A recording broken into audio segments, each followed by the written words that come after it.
Hello friends, joint replacement and arthroscopic series के तहत बनने वाले अवेयरनेस वीडियोस में एक बार फिर मैं डॉक्टर महेंद्र बुढ़ानिया आपका स्वागत करता हूं। एक खास पेशेंट लगभग 1.5 महीने पहले ऑपरेट किया, एसीएल लिगामेंट इंजरी था।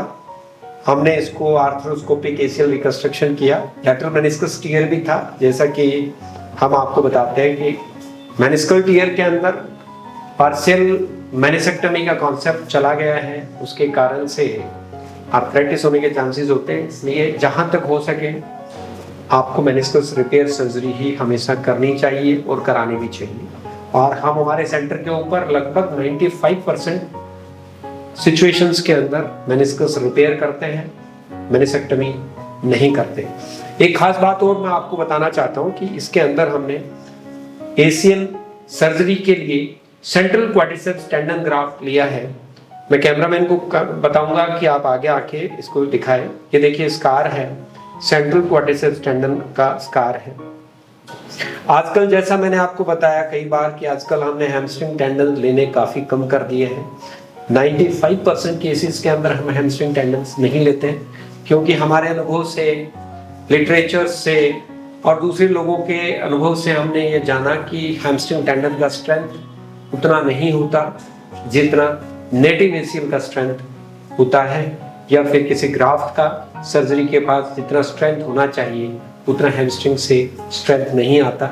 इसलिए हम आजकल लगभग 90-95% सिचुएशंस के अंदर सेंट्रल क्वाड्रिसेप्स टेंडन पे शिफ्ट हो गए हैं।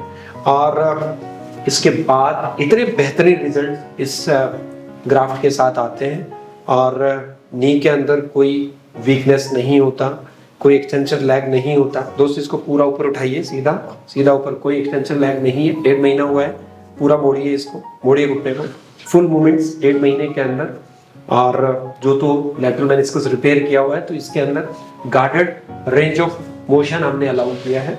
स्ट्रेंथ की अगर अपन बात करते हैं तो इसका जो स्ट्रेंथ है वो बिल्कुल एंड पॉइंट फर्म होता है, एंटीरियर ट्रांसलेशन ना के बराबर होता है। हैमस्ट्रिंग के अंदर हम ऐसा नोटिस करते थे कि एंड पॉइंट फर्म नहीं होता और एंटीरियर ट्रांसलेशन भी ज्यादा होता है, यानी कि हैमस्ट्रिंग टेंडन एसीएल के लिए डालने के बाद में स्ट्रेच होता है, इसका लेंथ बढ़ता है और ढीला हो जाता है, सिंपल भाषा में यूं कहूं। लेकिन क्वाड्रिसेप्स टेंडन के बाद में ग्राफ ढीला नहीं होता, पूरे मूवमेंट्स बहुत अच्छे से आते हैं और क्वाड्रिसेप्स की स्ट्रेंथ भी बहुत अच्छे से इसके अंदर आती। तो दो बातें आपको एक बार पुनः बताना चाहूंगा कि एसीएल सर्जरी के लिए best graft central quadriceps tendon, और मेनिस्कस के लिए कभी मेनिसेक्टमी या पार्शियल मेनिसेक्टमी नहीं करानी चाहिए, हमेशा आपको मेनिस्कस रिपेयर पे ही जाना चाहिए। थैंक यू दोस्तों।